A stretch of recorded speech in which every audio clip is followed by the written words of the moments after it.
Biblia explicada, un recorrido diario por las Sagradas Escrituras.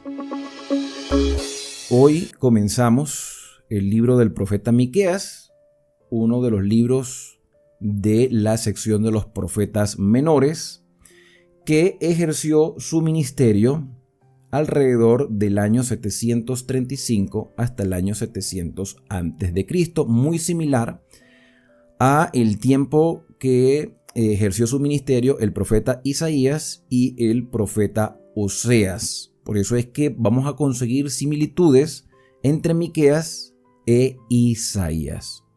También hemos tenido la oportunidad de ver el contexto histórico en el cual estos profetas escribieron sus mensajes cuando todavía existía el reino de Israel del norte, dividido del reino de Judá del sur.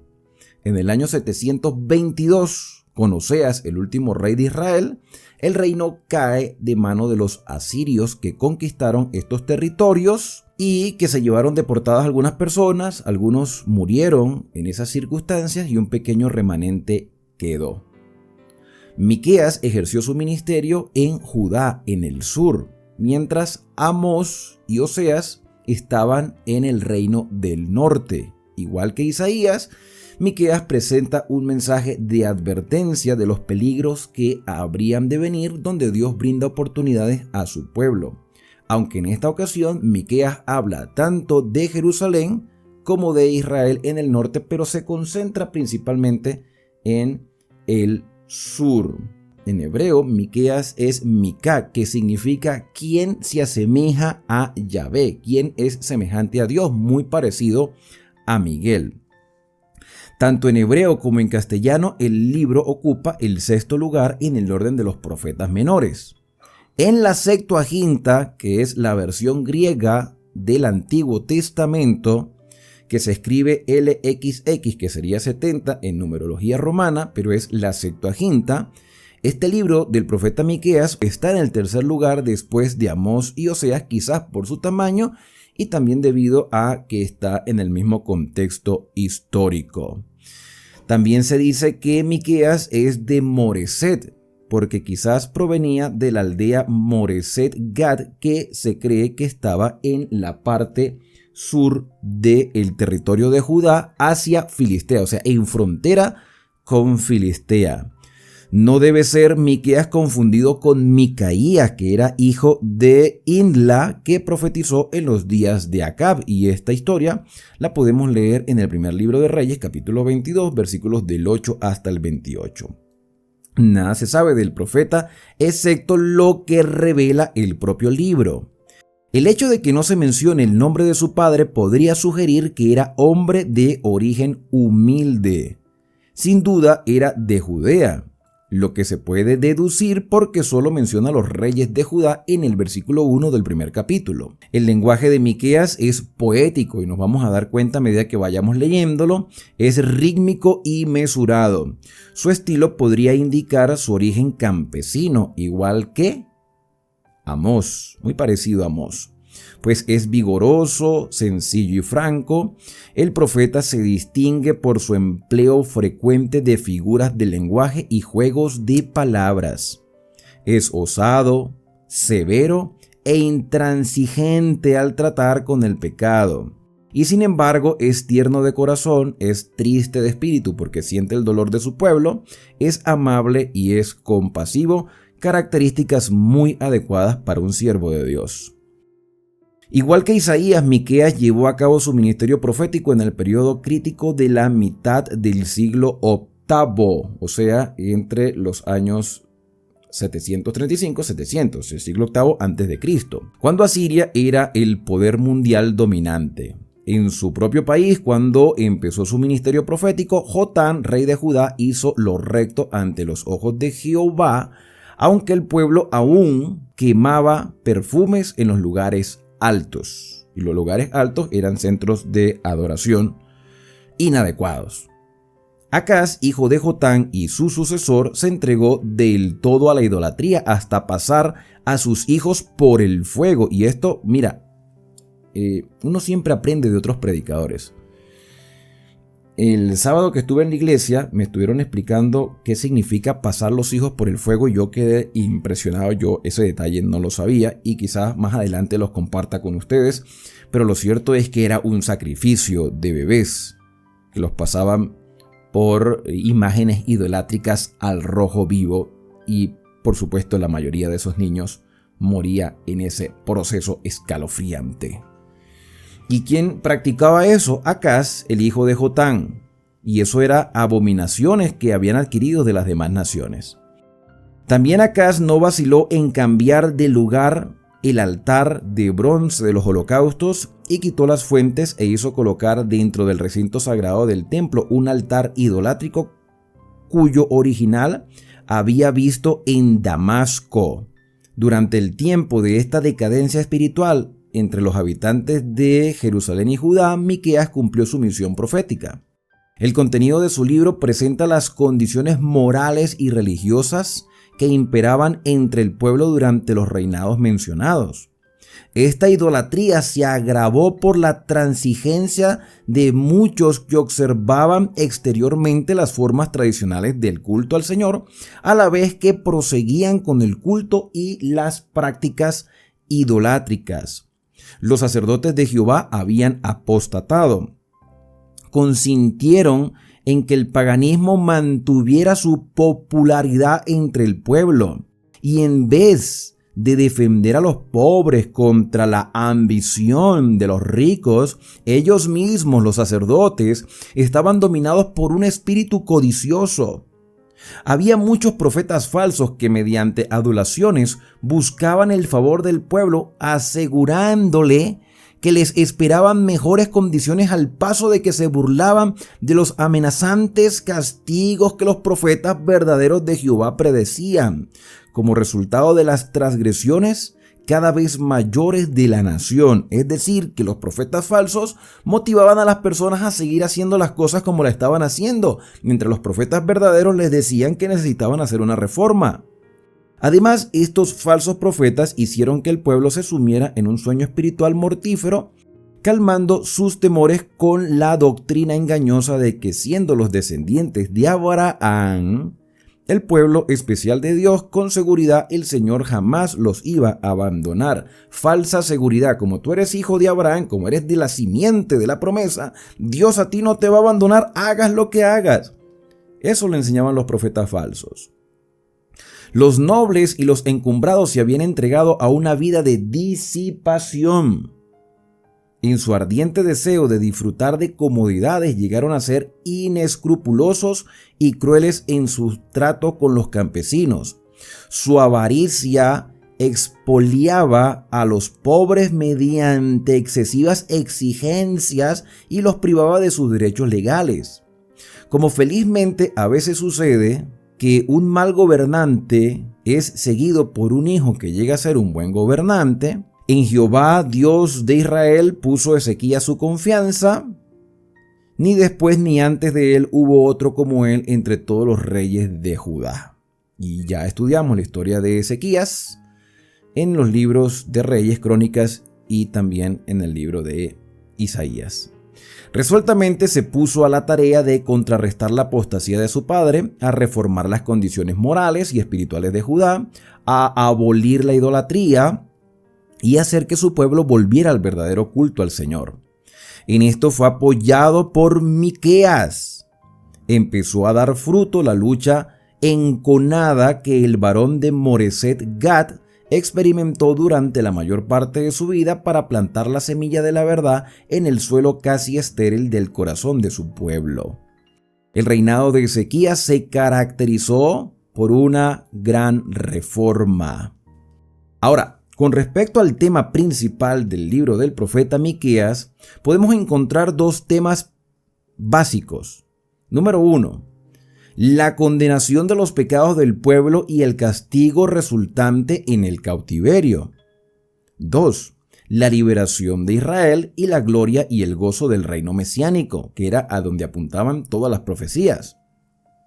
Por todo el libro de Miqueas alternan las advertencias y las promesas, el castigo y la misericordia. Las profecías de Miqueas y de Isaías tienen mucho en común. siendo que los dos profetas eran contemporáneos y por lo tanto tenían que tratar con las mismas condiciones y asuntos. Podemos entender con facilidad por qué sus palabras y mensajes son frecuentemente tan semejantes. Aunque en las primeras palabras de su libro Miqueas nos dice lo que vio sobre Samaria y Jerusalén, su profecía trata más de Judá que de Israel. A pesar de que las 10 tribus del norte se habían separado de Judá, cuya capital era Jerusalén en el sur, que era por supuesto el centro del culto a Jehová, aquellas seguían siendo el pueblo de Dios y el Señor procuraba que nuevamente le fueran leales. Como nosotros ya hemos venido estudiando otros libros, nos damos cuenta, hemos entendido, y bueno, yo estoy convencido de eso, de que a la vista de Dios todos somos iguales. Tan importante eran los judíos en el sur como lo eran los israelitas en el norte y también las naciones que estaban alrededor. Con Jonás nos dimos cuenta que para Dios los ninivitas, los asirios, eran personas que merecían también tener la oportunidad de ser salvos. Pero Dios hace su trabajo en cada uno de ellos y por supuesto utiliza a sus siervos los profetas. Por eso vamos a estudiar al profeta Miqueas. Ahora, por último, ya para adentrarnos al libro, después de esta amplia introducción, quiero mencionarles un poco acerca del bosquejo, cómo está dividido el libro. Este libro del profeta Miqueas lo podemos dividir en 3 partes principales. La primera parte es la culpabilidad nacional y la corrupción, que va desde el capítulo 1 hasta el capítulo 3. Después, la era mesiánica y sus bendiciones desde el capítulo 4 hasta el capítulo 5. Y finalmente, los castigos del pecado y esperanzas en el arrepentimiento, capítulo 6 y capítulo 7. Por supuesto, cada una de estas secciones tiene algunos mensajes en particular. En esta oportunidad, que nos corresponde el primer capítulo, vamos a hablar de la introducción que el mismo profeta da en los primeros 4 versos y ya en los siguientes versículos el castigo sobre Israel y Judá. El libro comienza diciendo: palabra de Jehová que vino a Miqueas de Moreset en los días de 3 reyes judíos: Jotán, un buen rey; Acaz, un mal rey; y Ezequías, un buen rey. En Judá había reyes buenos, quizás con imperfecciones, porque todavía se mantenían los altos, que eran centros de adoración inadecuados, se mantenían los postes idolátricos. Pero en el caso de Ezequías, lo acabamos de leer y es prácticamente un repaso de lo que ya estudiamos en el pasado. En Ezequías se hizo una reforma. Miqueas dice que en el periodo de estos 3 reyes, él ejerce su ministerio para presentar un mensaje sobre Samaria, que era la capital de Israel del norte, y sobre Jerusalén. Si nosotros hacemos un repaso en algunos profetas como Abdías y Jonás, vemos que Dios trabaja o presenta un mensaje de advertencia y de juicio sobre naciones extranjeras como Edom, que eran descendientes de Esaú, y sobre Nínive, que era la capital de Asiria. Todos ellos tenían la oportunidad de conocer la revelación del Señor y tomar una decisión si aceptarla o rechazarla. Ya con el libro del profeta Amós y Oseas vemos que el trabajo es directamente con Israel del norte antes del desastre del año 723-722. Entonces Dios hace un trabajo completo con su pueblo desde adentro y con los que están hacia afuera para que ellos también conozcan el plan de salvación. Dios siempre ha trabajado de esa manera. Dios trabaja con su iglesia para reformarla, para que la iglesia cumpla una misión hacia afuera e invite a los de afuera a formar parte del pueblo que por fe confía en las promesas del Señor. Y esto lo vamos a reconfirmar en el Nuevo Testamento. Pero ya el Antiguo Testamento es una revelación de un mensaje de salvación. Y especialmente en este libro de Miqueas, porque apunta al Mesías, a lo que era el anhelo y la esperanza de aquellos que confiaban en lo que Dios había revelado, que el Mesías vendría para ponerle fin al pecado, para pagar lo que el hombre lamentablemente ha venido haciendo a lo largo de la historia: apartarse de Dios, violar sus mandamientos, hacer las cosas a su manera. Pero el Señor vino a buscar y a salvar lo que se había perdido, y este mensaje es para las 2 capitales, para los 2 territorios de aquel pueblo que por gracia fue escogido para ser una luz y una bendición a las demás naciones. Pero el versículo 2 dice: oíd, pueblos todos. Este mensaje es para Samaria y para Jerusalén, pero también es para todo aquel que escuche. Quizás por eso el Señor Jesús decía: el que tiene ojos que vea, el que tenga oídos que oiga. Este mensaje es para todos. Todo el que pueda escuchar, escuche. Escuchen, pueblos todos. Está atenta tierra y cuanto hay en ti. Y Jehová el Señor desde su santo templo, sea testigo contra vosotros. No está hablando simplemente del templo de Jerusalén.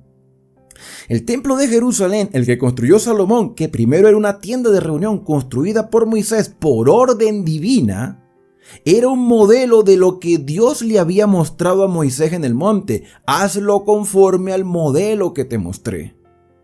El escritor de Hebreo nos dice que en el cielo hay un santuario, un verdadero tabernáculo, que levantó el Señor y no el hombre, y donde nuestro sumo sacerdote es evidentemente Cristo el Mesías, Jesús nuestro Salvador. Miqueas hace que las personas reflexionen y pongan su mirada no solo en el templo de Jerusalén, que estaba allí como centro de adoración y donde se mostraba originalmente el plan de salvación, que lamentablemente muchos no entendieron, pero por sobre todo que pusieran su mirada en el santuario celestial. El Señor desde su santo templo en el cielo sea testigo contra vosotros, porque ustedes han recibido luz, ustedes han recibido advertencias, no solamente por mí. Por aquí pasó Isaías, también pasó Amós, Oseas. Bueno, Jonás se fue a Nínive, pero él estaba aquí con nosotros también. Ustedes no pueden decir que no conocen al Señor, porque Dios les reveló su voluntad.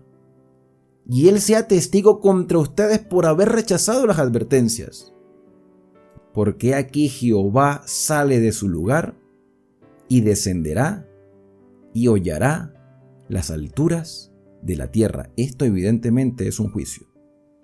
Un juicio, y como lo he dicho en otros libros de profecía, tiene un mensaje directo a quienes estaban escuchando de parte del mismo profeta, y tiene también una aplicación para aquellos que vivimos en el tiempo del fin. Nosotros creemos que el Señor Jesús retornará a la tierra para pagar a cada uno según su obra.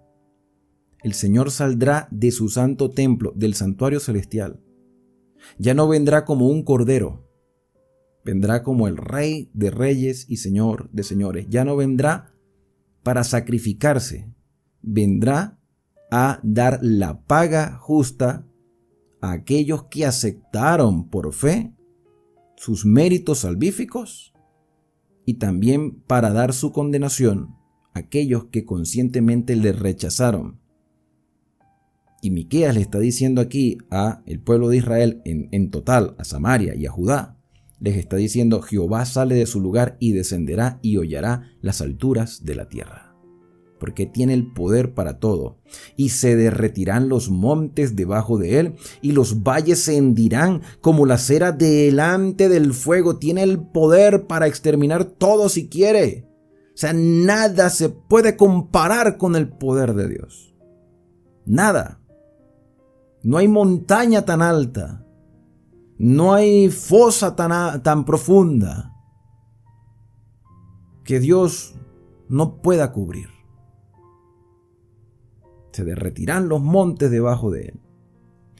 Dice el versículo 5, todo esto ocurrirá, y aquí muestra en esta segunda parte del capítulo, porque la primera parte va en los versículos del 1 al 4. Todo esto viene por la rebelión de Jacob, por la rebelión. No perdamos de vista algunas palabras claves. El Señor viene a pagar y viene a condenar la rebelión, el haberse puesto en contra del plan que Dios había establecido. Todo esto por la rebelión de Jacob y por los pecados de la casa de Israel. Ahora hay dos preguntas. ¿Cuál es la rebelión de Jacob? A ver, ¿cuál es esa rebelión que el Señor está allí reclamando? Y entonces él mismo se responde con una pregunta retórica. ¿No es Samaria? La rebelión de Jacob es Samaria. O sea, la capital. ¿Qué pasa en la capital? En la capital está el reino, el rey.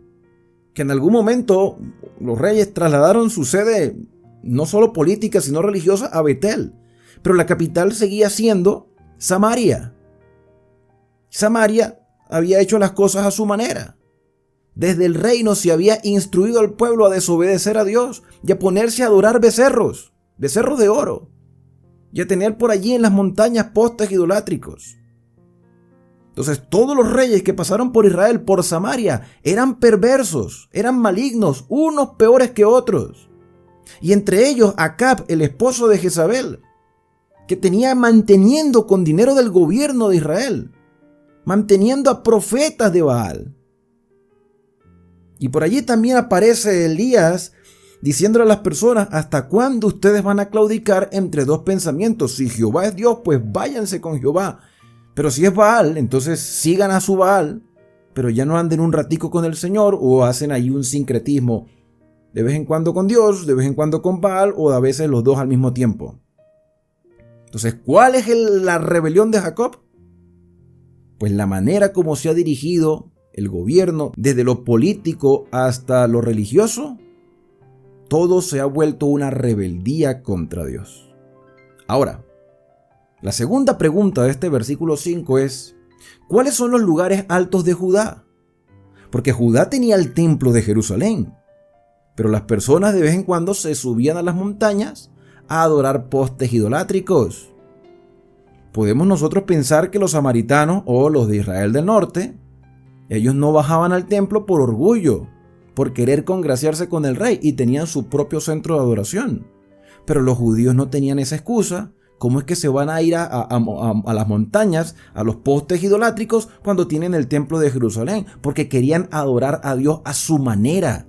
Y eso es terrible, cuando nosotros queremos adorar a Dios a nuestra manera. Y aquí, hermanos, mire, sé que esto quizás parezca repetitivo, pero es que estos libros son mensajes confirmatorios de la realidad que estaba pasando Israel. O sea, tú repasa Isaías, repasa Oseas, repasa Amós, Joel y ahora Miqueas, y nos damos cuenta que no era un solo profeta que les estaba diciendo las cosas a las personas, eran varios. Cuando varias personas se ponen de acuerdo, cuando tienen el mismo sentimiento, cuando tienen el mismo espíritu de obediencia al Señor, en cumplimiento también de una misión de advertencia para que las personas cambien el rumbo, es porque estas personas, aparte de que están siendo dirigidos por el Espíritu Santo, se duelen de lo que está pasando. O sea, cuando varias personas dentro de una congregación dicen algo está pasando aquí, pareciera que las cosas no se están haciendo bien, es cuando debemos sentarnos a reflexionar. Entonces, ¿queremos adorar a Dios a nuestra manera? No. Tenemos que buscar adorar a Dios como Él realmente nos lo pide, porque Él es Dios y Él se merece eso. Entonces, ¿cómo es posible que los judíos tengan un centro de adoración aparte en las montañas? ¿Y cómo es posible que hoy las iglesias cristianas quieran adorar a su manera para... Mire, hay tantas cosas que uno dice: Señor, verdaderamente tú eres el único que puede controlar esta situación, porque como seres humanos no podemos.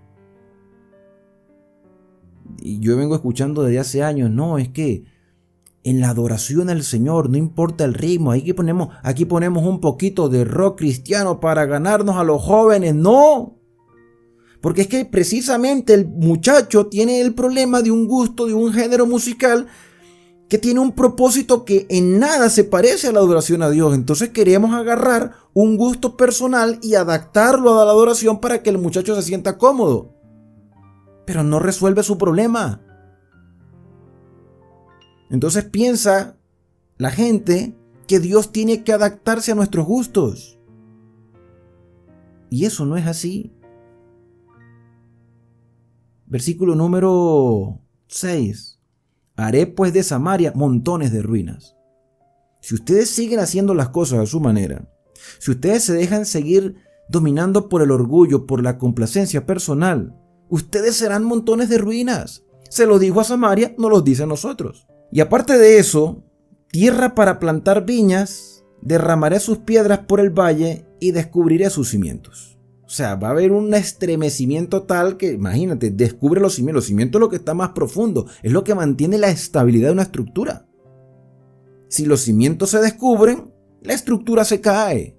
¿Qué dijo Dios? Si ustedes siguen haciendo las cosas a su manera, todo será montones de ruinas, se van a descubrir los cimientos y derramaré sus piedras por el valle. En el valle eran los lugares donde se libraban las batallas, pero los que estaban en las montañas tenían, digamos, cierta ventaja porque podían hacer rodar piedras y los que estaban en el valle morían. Entonces en esta batalla vas a fracasar. ¿Por qué? Porque quieres hacer las cosas a tu manera. Todas sus estatuas serán despedazadas porque eran idólatras. Todos sus dones, los regalos, las ofrendas, los obsequios que se le daban a esas estatuas inanimadas, serán quemados en el fuego. No sirven de nada. Señor, pero esta ofrenda era para ti. No, pero es que tú no me puedes a mí comparar con una imagen.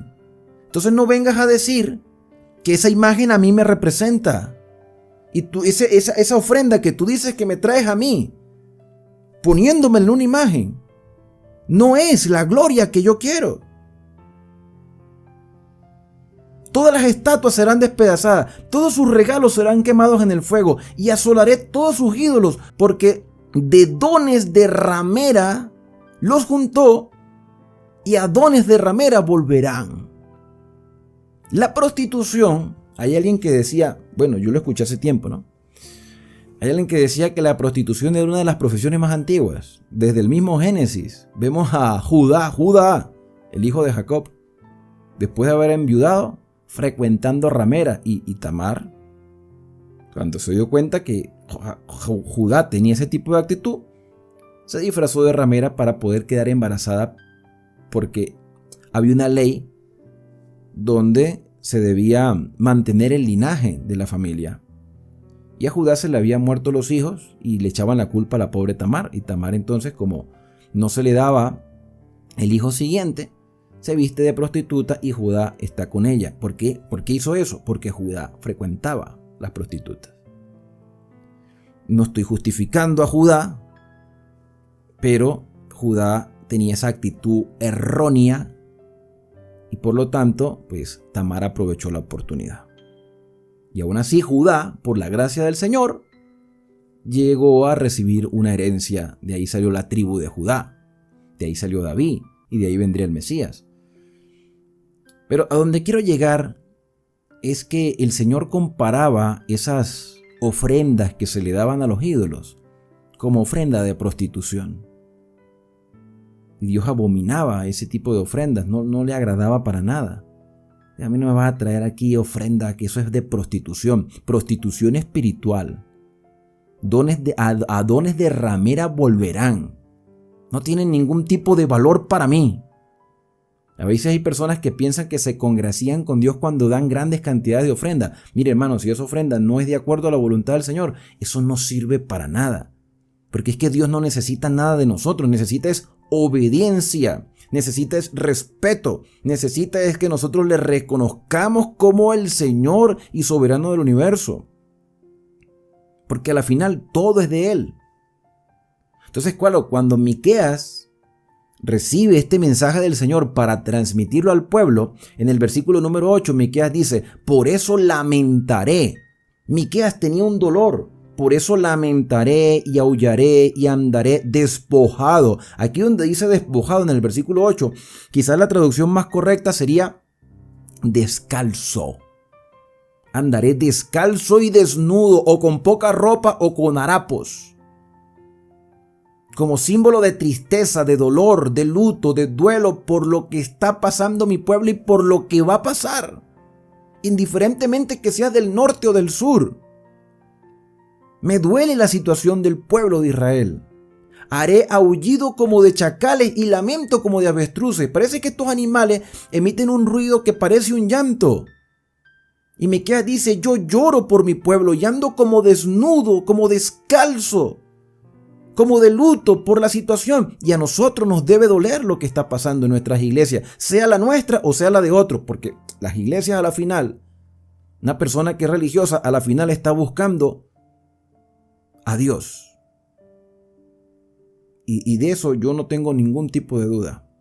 Cuando una persona es devota, le gusta estar en congregación, es porque está buscando adorar a Dios.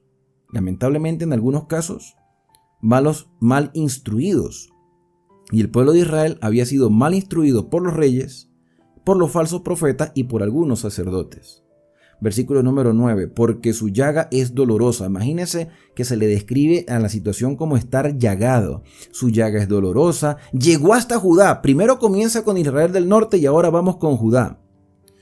Llegó hasta la puerta de mi pueblo, hasta Jerusalén. Los pecados fueron descendiendo, fueron cundiendo, fueron asemejándose a las demás naciones. No lo digáis en Gad. Y ahora, a partir de este versículo 10, se hace una mención de ciertos lugares que estaban alrededor de Jerusalén, alrededor de Hebrón, en todos los contornos de Judá.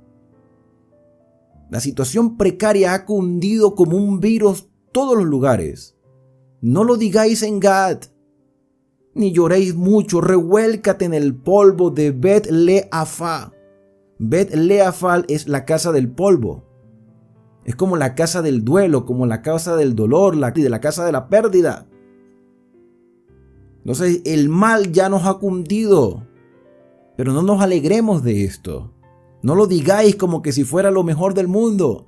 Es una situación deplorable. Pásate, oh morador de Zafir, es otro lugar, desnudo y con vergüenza, porque esto se nos está escapando de las manos.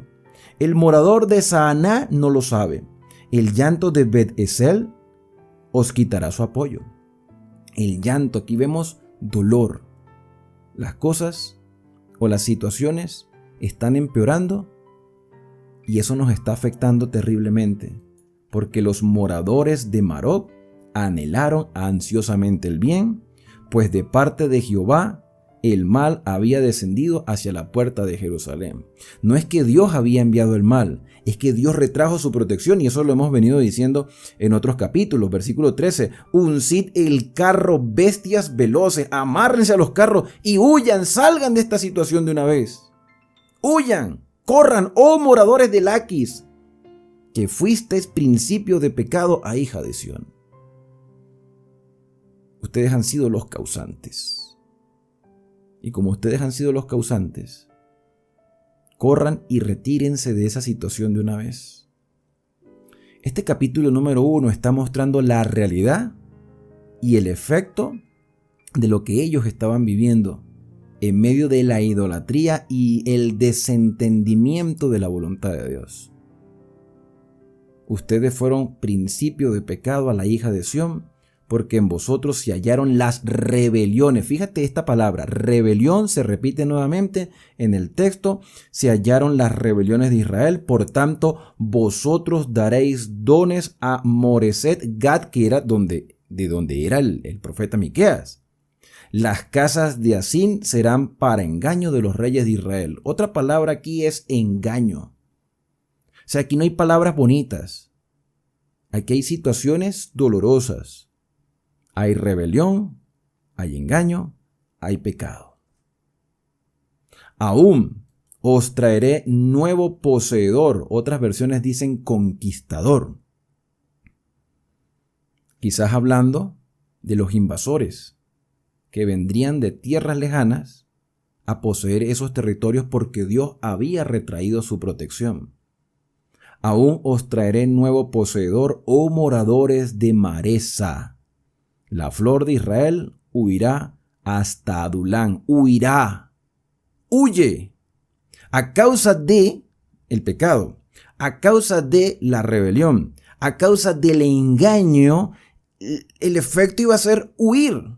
Huir por la vida. Y termina este capítulo con el versículo 16 diciendo: ráete y trasquílate por los hijos de tus delicias. Córtate el cabello, Raparse la cabeza era un símbolo de luto, ponerse cilicio, ponerse en ceniza era símbolo de tristeza, de dolor indescriptible como por la pérdida de alguien. Y aquí el profeta dice, ráete y trasquílate, corta tu cabello, quédate calvo por los hijos de tus delicias. ¿Por qué? Por el dolor que van a sufrir a causa de la rebelión y el engaño que se propició desde los reyes y ha cundido todo el pueblo al punto de que la propia Jerusalén se ha contaminado con todo lo que está alrededor. Hazte calvo como águila. Algunos han llegado a pensar que quizás aquí la palabra águila sería buitre, calvo como buitre. Cuando el buitre consigue un cuerpo muerto, entonces se come todo y deja a la persona en... Si es un animal, si es una persona, se lo come todo. No queda nada. Termina entonces el versículo diciendo, porque en cautiverio se fueron de ti. Hablando de la tierra, el cautiverio viene, Dios retrae su protección. En el caso de Israel del norte, se los llevan los asirios, y en el caso de Judá, más adelante en el futuro, se lo llevarían los babilonios. Todo por haber sido rebeldes. Todo por hacer las cosas a su manera. Todo por querer adorar a Dios a mi gusto personal. Y hoy, hermanos, Dios tiene un llamado para nosotros. Yo quiero que reflexionemos para darle conclusión a este capítulo. Tú y yo somos pueblo especial de Dios. Si tú has tomado tiempo y has venido tomando tiempo para estudiar la Biblia y has visto los videos que hemos venido estudiando progresivamente, podemos llegar a la conclusión que somos privilegiados. Somos privilegiados por el tiempo que estamos viviendo. Somos privilegiados por las oportunidades que Dios nos da. Somos privilegiados porque Dios nos perdona el pecado y nos brinda una salvación por gracia, con el propósito de que a través de esa gracia comencemos a tener un estilo de vida que honre a Dios en obediencia a sus mandamientos. Pero vamos a ser sinceros.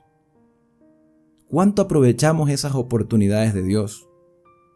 ¿Cuánto estoy consciente que formo parte de un pueblo que representa a Dios aquí en la tierra? ¿Y cuán testimonio estoy dando para que el nombre del Señor sea glorificado? Que otras personas puedan decir, verdaderamente, yo quiero también seguir por el sendero que esa persona está llevando, porque me ha demostrado que vale la pena seguir y servir al Señor. O estamos haciendo las cosas a nuestra manera, aprovechándonos que formamos parte de una comunidad de fe, para pensar que porque estamos dentro de una congregación X, ya el Señor tiene la obligación de proveernos todo, sin necesidad de que nosotros seamos obedientes, simplemente participar de la ceremonia, cumplir ciertos requisitos, y una vez salvos, siempre salvos. Pues déjenme decirles que ese era el pensamiento que tenía Israel. Y era un pensamiento errado. Eso de una vez salvo, siempre salvo, eso no es bíblico. La salvación ya está ganada, pero hay que conservarse en la salvación siendo dependiente y obediente de lo que Dios nos ha dejado. Ver las cosas desde ese punto de vista fortalece nuestra fe, porque no dependemos de lo que hacemos, sino de lo que Dios hace por nosotros, y nos llena de esperanza, porque el Señor no viene a buscar gente perfecta, viene a buscar humildes siervos que progresivamente han sido transformados por la obra del Espíritu Santo. Y seréis perfectos, pero solo porque el Espíritu Santo logra esa perfección en nuestra vida y no por nuestros propios méritos. En el próximo video continuaremos este estudio del profeta Miqueas. Por ahora hemos llegado al final, así que solo me resta decirte: Dios te bendiga y te guarde, que haga resplandecer Dios su rostro sobre ti y que tenga de ti misericordia, que el Señor alce sobre ti su rostro y ponga en ti paz.